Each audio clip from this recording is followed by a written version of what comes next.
It feels fitting that Justin Jackson and John Buda referenced 37 signals in the very first episode of Build Your SaaS, because they were eating their own dog food, or dogfooding their product.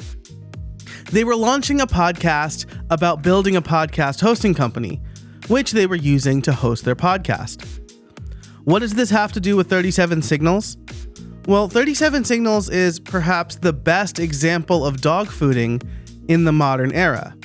So good an example, in fact, that I thought 37 signals invented the term. But much like a good cover song, I found out much later that the term was invented much earlier. But the podcast became more than just a way for them to dog food their product.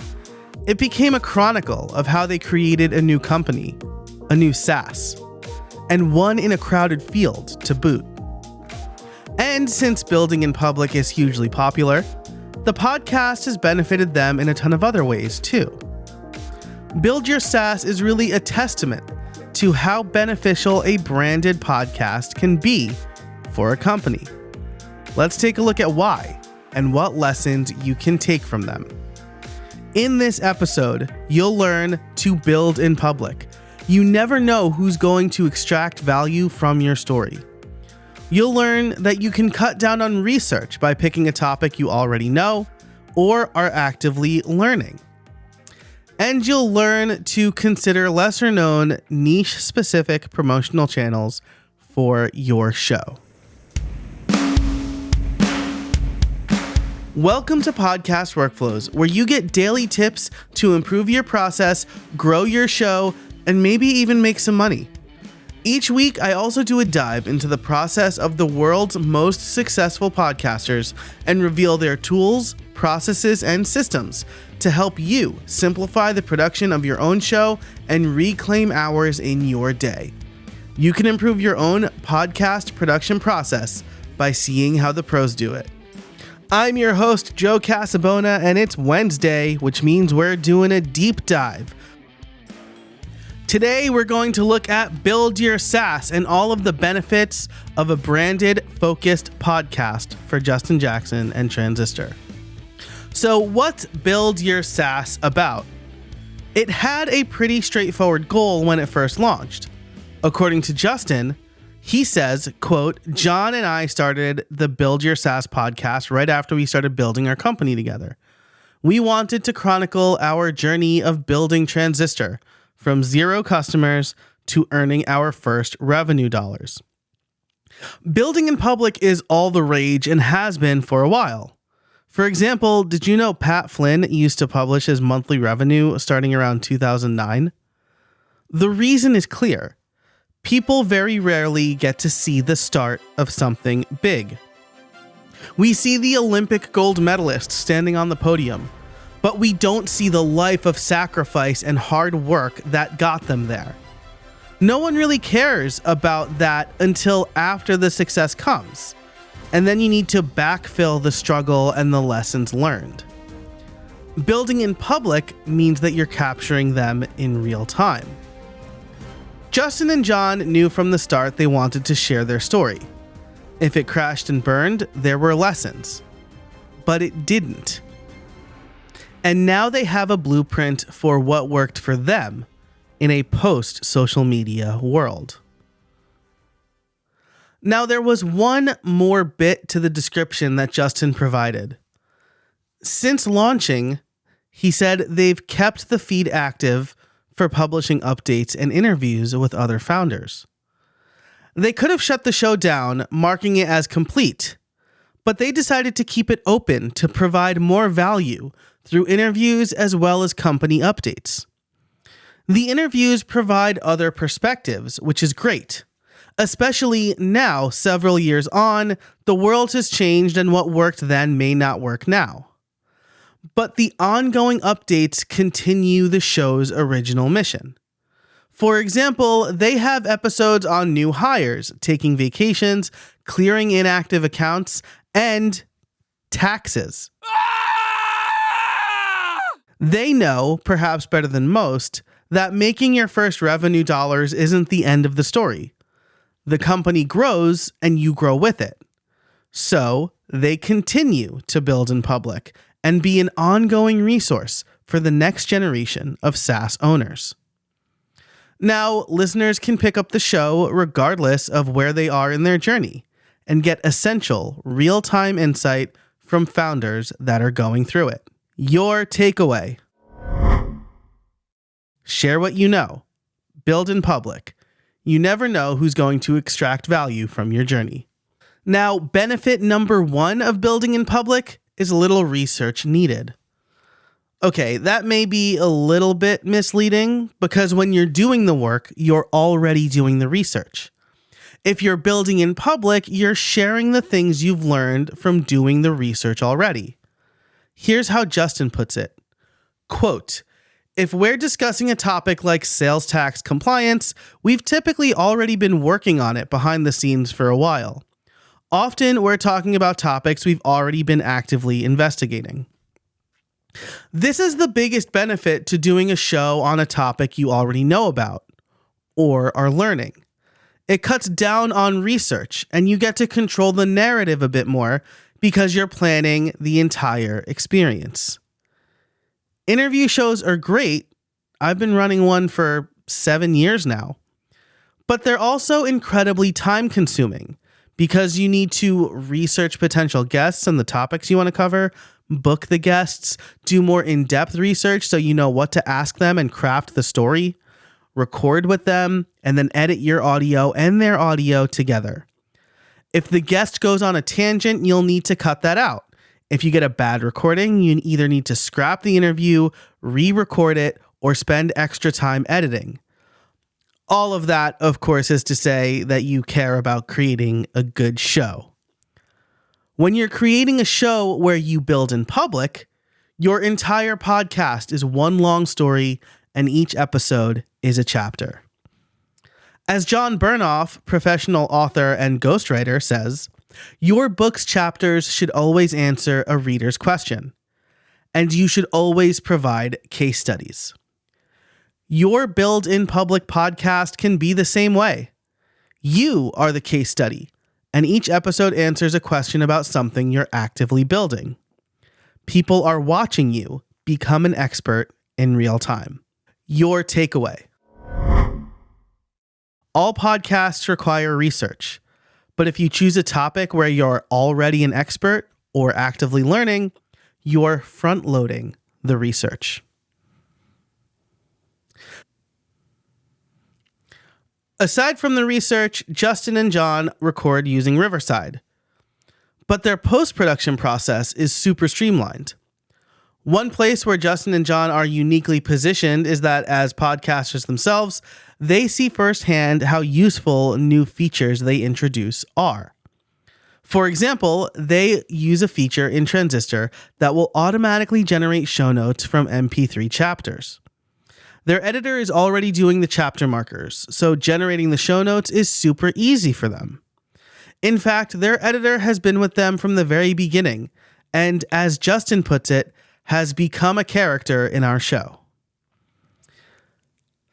Having such a strong connection with your editor is important because it reduces the amount of instruction you need to give your editor, decreases the amount of time your editor needs to edit your episodes, and eliminates the need for you to check their work so granularly. In fact, with my editor for how I built it, I don't even really check his work anymore. I trust that he does what I ask him to do because we've been working together for so long. And in the case of Build Your SaaS, it also means the editor populates a good portion of your show notes. While Justin and John take notes during the show using Google Docs, and Justin writes up his own show notes, he says Chris, their editors, chapter markers are a considerable part of the show notes process. Here's benefit number 2 of building in public: inventing a new revenue stream. When you create good, useful content, you're creating a product. Movies, books, TV shows, and music are all good content that are all products. So why not podcasts? Build Your SaaS, aside from raising the profile of Transistor and the team there, makes direct money. They started off as ad-supported, but decided to switch to a patron model. Listeners can pledge $10 a month or more for a shout-out at the end of each episode. They had 17 patrons at the time of writing the deep dive, and were making $191 per month. This number surely fluctuates each month. I've seen it close to $400 a month. But either way, that's over $2,000 per year. A nice little revenue stream for a podcast, especially one that started at the beginning of building a company before they made revenue. And remember, outside of a shout out, they don't offer any additional perks. People support them because the content is so useful. From what I've gathered, this isn't meant to be a revenue stream for Transistor. In fact, 2 purchases of their business plan make more than the podcast currently makes. But it's still revenue. Justin and John started this show to share their story, and now it generates income for them. Benefit number 3 of building in public is repurposing. Creating good, useful content is hard. You need to come up with ideas your potential audience is eager to learn about. Put the time and effort into creating the content, and then promote the content. Using your podcast as a starting point can be a game changer for omni-channel content publishing. In fact, in a recent interview I did with Tom Schwab, he said one 45-minute interview can give you a month's worth of content. Justin knows this and repurposes the content from Build Your SaaS all over the place. Blog posts, tweets, LinkedIn, video clips, the Transistor newsletter, and more. There are several benefits to this. First, it puts the podcast content in front of different audiences, which increases podcast discoverability. But it also assists developing content for your other channels, and vice versa. For example, back in May, there was a Build Your SaaS episode on bootstrapping with young kids. Justin has a similar blog post from around that same time, which he also referenced in a Twitter thread. By increasing the surface area of your content, you're reaching more people, as well as using it to promote the podcast. Speaking of, there's one more interesting thing Justin and John did for their podcast when it came to promotion. They launched on Product Hunt. If you don't know about Product Hunt, it's a website where you can post interesting products, which in turn gets surfaced to Product Hunt's large audience. Recently, it's been used for more than just products, basically as a marketing channel to get publicity for anything you can link to. Build Your SaaS had a successful launch on Product Hunt in 2018. This is an intriguing approach because it's not something you see from many podcasters. In fact, while there are topics for newsletters, videos, and generic audio, there isn't even a topic listing for podcasts. Since Build Your SaaS's target audience is likely the same people who are launching products or browsing Product Hunt, Justin and John knew that this would be a good fit for potential listeners of their show. In my anecdotal experience, Product Hunt is definitely skewed more towards the tech crowd. And their bet paid off. It totally worked. They were ranked number 1 on their launch day. Now, while podcasts have seen success on Product Hunt, I suspect you'd need a good audience alignment or a big audience already. But your takeaway: consider lesser known niche specific promotional channels. Think about who you're trying to reach and where they hang out. So, how can we use Build Your SaaS to improve your podcast workflow? There's a lot to learn from Build Your SaaS. And while it's not technically complex like Jay Clouse's Creator Science or strategically formatted like Trailer Park, we've learned several new lessons, all culminating in one big takeaway. There are many benefits to a brand having its own podcast. Number 1, build in public. Justin and John have seen great success by building in public. It raised their profiles and the profile of their company, Transistor. It generates separate revenue for them, and it gives them a wealth of content to repurpose on their blog and social media. When you build in public, you're also building credibility. You're showing your audience that, unlike 99% of the population, you're showing up and doing the work. We know that podcasting is a great way to build your authority and establish expertise in your field. When you build in public, you're actively showing people your process and what you're learning along the way. This also builds trust and stronger bonds. Look at the reviews and you'll see lots like this one, praising Justin and John for being open and honest. This is from John Friesen. He said, quote, "I'm a fan of Justin's previous podcasts. I like the authenticity he brings to the table when describing his personal wins or fails, and doesn't ignore the hard parts. The parts where opportunity and timing intersect to make or break a significant progression for a business. While lots of other podcasters focus solely on wins, this podcast takes a wholesome view to building a business." That's pretty high praise from a software engineer at DigitalOcean. Number 2, picking the right topic means less research. Every good podcaster needs to research. As Justin stated, while they're not specifically doing research for the show, they're still doing research. They're doing research on tax compliance, competitors, choosing the right infrastructure, and more. They need to do that research for their business to succeed. Then they take what they've learned and they share it on the podcast.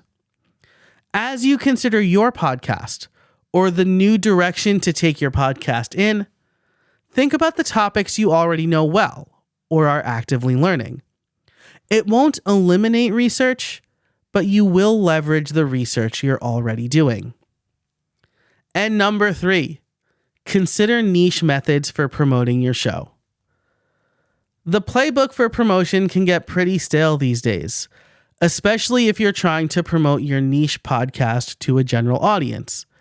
Every day, social media algorithms change and fewer like to tell people to go to other sites, which means that posts with external links don't perform as well.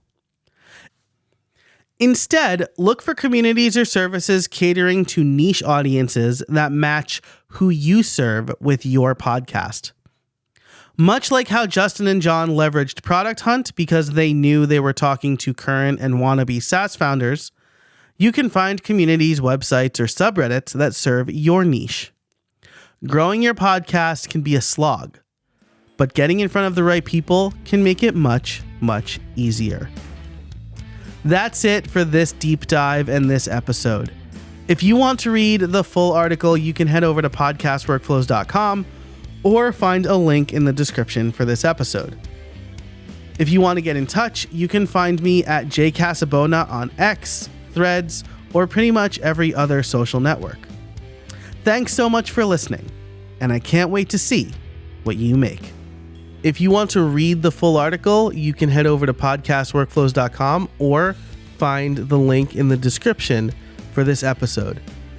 If you want to get in touch, you can find me at jcasabona on X, formerly Twitter, Threads, and pretty much every other social network. But that's it for this episode. Thanks so much for listening, and I can't wait to see what you make.